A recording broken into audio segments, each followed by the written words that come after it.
வைக்கலாங்க carrot பொரியலுக்கு.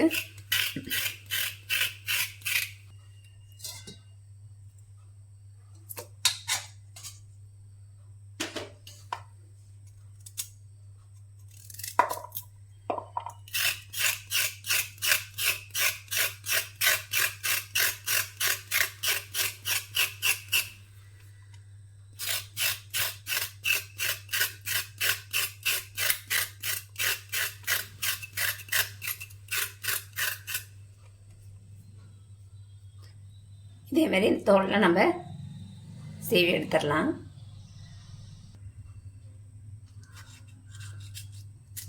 காரத்துக்கு பார்த்திங்கன்னா நான் 3 பச்சை மிளகா தான் எடுத்துருக்கேன்.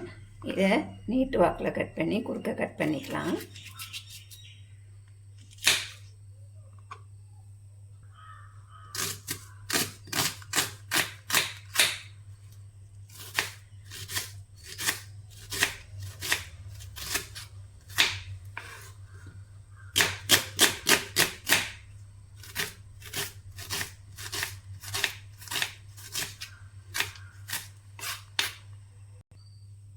கேரட்டை கட் பண்ணிக்கலாம். நான் வந்து இந்த சைஸில் குட்டி குட்டியாக கட் பண்ணியிருக்கேங்க. நீங்கள் எந்த விதத்தில் இன்னும் கொஞ்சம் பெருசாக விட நீங்கள் கட் பண்ணிக்கலாம். நான் கொஞ்சம் பொடிசாக தான் கட் பண்ணியிருக்கேன்.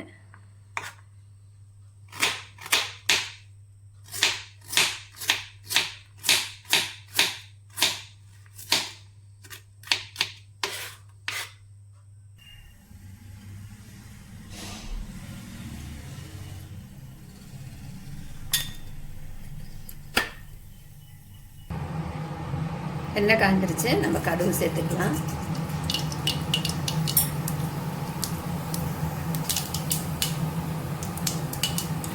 வெங்காயமும் பச்சை மிளகாயும் சேர்த்து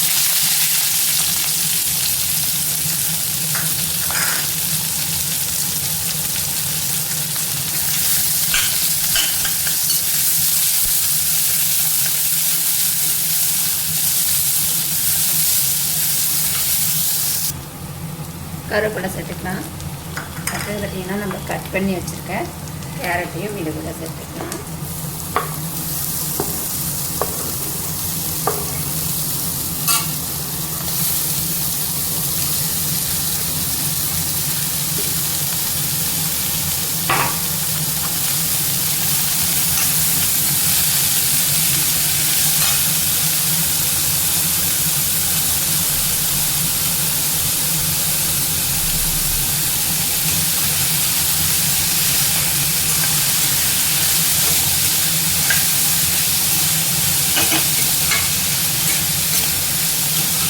எல்லாத்தையும் நல்லா ஒரு கலரிட்டு நம்ம வேகிற அளவுக்கு தண்ணி சேர்த்துக்கலாம்.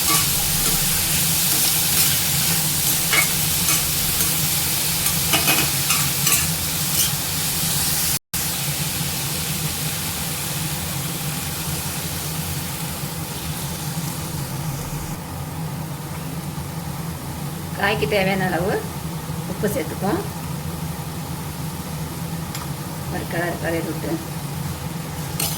நல்லா மூடி போட்டு வேக வச்சு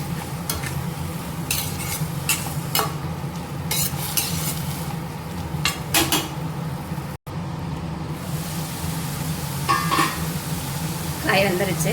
நான் ஒரு 2 ஸ்பூன் அளவுக்கு சிறுபருப்பு எடுத்து காய் கட் பண்ணுறதுக்கு முன்னாடியே நான் ஊற போட்டேங்க. அதை இது கூட சேர்த்துக்கலாம். இதோட சிறுபருப்போட சேர்த்து சாப்பிடும்போது நல்லாயிருக்கும்.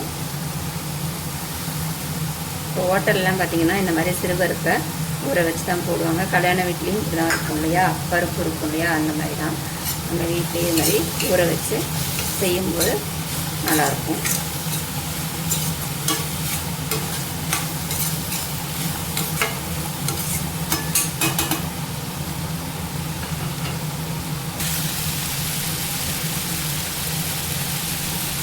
இப்போ கூடவே தேங்காய் பூ சேர்த்துக்கலாம்.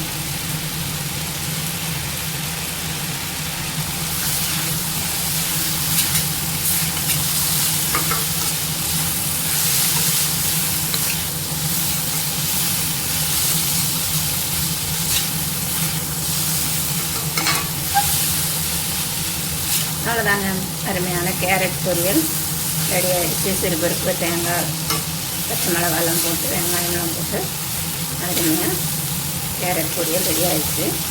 பார்த்திங்கன்னா சாம்பார் சாதம் கூட நல்லாயிருக்கும், காரக்குழம்பு கூட நல்லாயிருக்குங்க.